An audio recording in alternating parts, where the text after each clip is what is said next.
बिस्मिल्लाहिर्रहमानिर्रहीम। आज मैं सिखा रही हूँ आपको अचार गोश्त। अचार गोश्त बनाने के लिए चाहिए मुझे मिर्ची, टमाटर, दही और नींबू। नींबू मैंने 2 अदद लिए, अदरक लहसुन, और ये मैंने अचार मसाला लिया है, और ये मैंने नमक।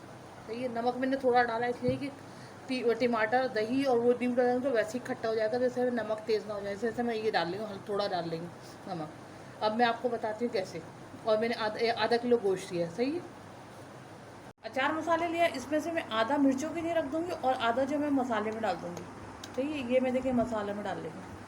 ये थोड़ा सा हल्का सा थोड़ा सा पीस लूँगी ताकि थोड़ा सा हो जाए। ये बाकी जो है बचा है, ये मैं इसमें मिर्चों में भर दूँगी। अच्छा, अब मैं तेल डालूँगी।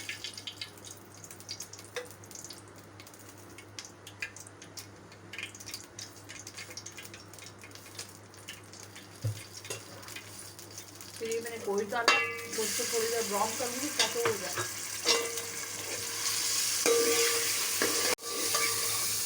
ये देखिए गोश्त ब्राउन हो गया। अब मैं डाली उसके अंदर अदरक लहसुन।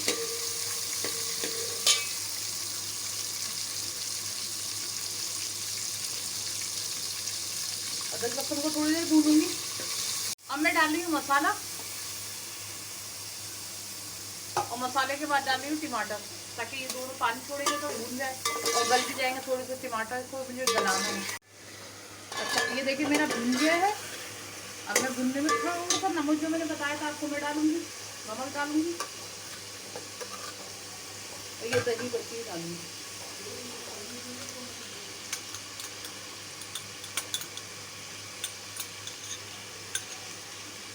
इसको अच्छी तरह भून लूंगी। भूनने के बाद मैं पानी डाल दूंगी।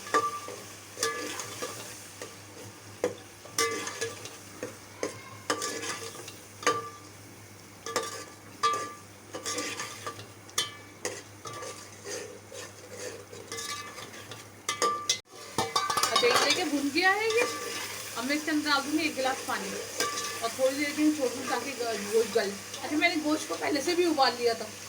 थोड़ी देर बस ये थोड़ा सा और गल जाए, फिर मैं इसमें मिर्च डाल दूँगी।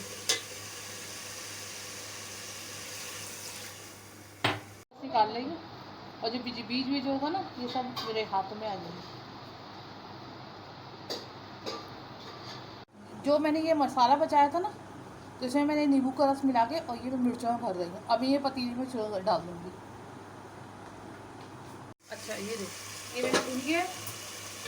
अब भुनने में मैं अब मिर्चें छोड़ दूँगी ताकि थोड़ी सी देर दम पे आ जाए। दम पे आने के बाद मेरी हांडी तैयार है।